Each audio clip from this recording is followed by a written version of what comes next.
Hola, así es. Y es que bueno, el tema del seguimiento médico es fundamental. No solamente se trata de un diagnóstico cuando hablamos de enfermedades como o padecimientos como la diabetes o la hipertensión, sino que existen muchísimos riesgos de las personas al no seguir no solamente el tratamiento, sino el seguimiento médico. Y es que estamos hablando de que 280,000 personas perdieron la vida en los últimos 22 años a causa de estas enfermedades. Lo vemos en los últimos 5 años, esta mortalidad ha aumentado un 20% y el 2022 es el año en el cual se registraron mayores muertes si lo vemos en los últimos 22 años. ¿Cuáles son las zonas con mayor incidencia y también los riesgos que tienen los pacientes en el momento en el que no sigan este seguimiento médico? Esa información la vemos a continuación.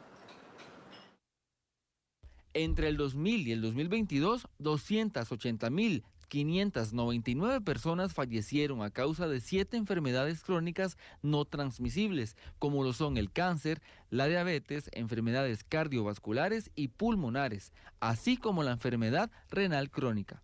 Lo que más preocupa a los investigadores de este estudio es que la mayor cantidad de muertes se registraron en los últimos 5 años. ¿A qué se debe esta situación?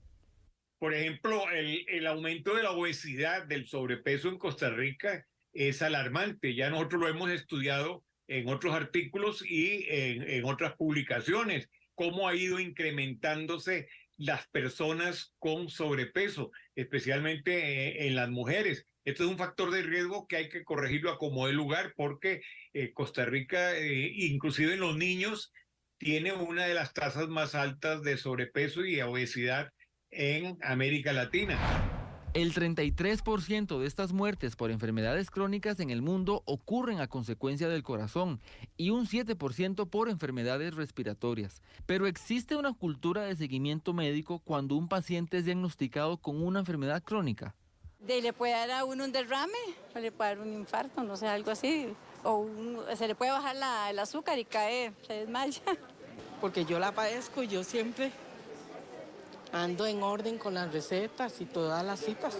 Hay que ser responsable también con la salud de uno, ¿verdad? Si usted va y le toman, para decirle algo, le mandan un tratamiento, le recetan en la farmacia, parcialmente, eso da otras consecuencias.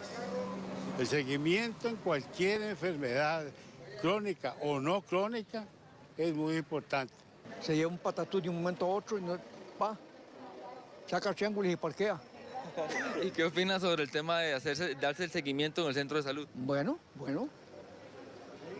cada 6 meses por lo menos. Vivir más años no es lo más importante. Lo más importante es vivir años con buena salud, es decir, no estar discapacitado. ¿Qué hace usted, por ejemplo, vivir hasta los 88 años si va a pasar los últimos 20 años en una silla de ruedas? Porque tuvo un infarto, porque tuvo una hemorragia cerebral o una trombosis cerebral, y resulta que usted murió a los 88 años, pero pasó 20, 25, 30 años en una silla de ruedas discapacitado. ¿Qué clase de vida es esa? A pesar de que la esperanza de vida para estos pacientes es similar a la de personas sin factores de riesgo, seguir el tratamiento no es suficiente en estos casos. ¿Cuáles son las consecuencias de la ausencia de seguimiento médico? El médico no solamente ve si el paciente se toma el fármaco, sino también vemos cosas muy importantes como el peso del paciente, que eso de alguna manera puede también producir una alteración de su enfermedad ya de fondo. Vemos los niveles de colesterol, que eso en un paciente diabético o hipertenso me podría aumentar el riesgo cardiovascular de ese paciente o el riesgo de infarto o de derrame cerebral.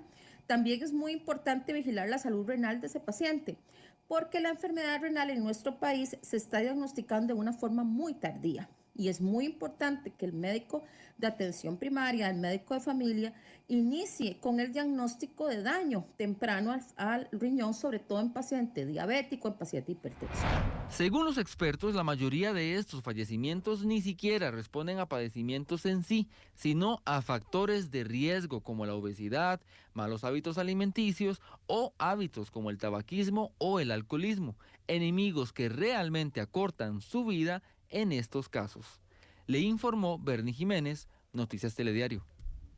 Y es que, como lo mencionaron los investigadores, realmente son muchos los factores y las causas que determinan que una persona pueda fallecer a causa de uno de estos padecimientos. Una de ellas es justamente el seguimiento médico, pero no solamente se resume en acudir al centro de salud, sino también en adherirse al tratamiento, de prolongar y darle continuidad a ese tratamiento a pesar de que no existan síntomas. Muchos de estos padecimientos no tienen síntomas inmediatos y es por eso que las personas que toman en cuenta esta información, también es importante que valoren el hecho de que justamente la mayor parte de los pacientes que fallecen, según este informe, fueron en su mayoría, más de un 50%, personas mayores a los 70 años. Y es por eso que también el acompañamiento familiar es muy importante para que no terminen en una sala de emergencias. Ustedes continúan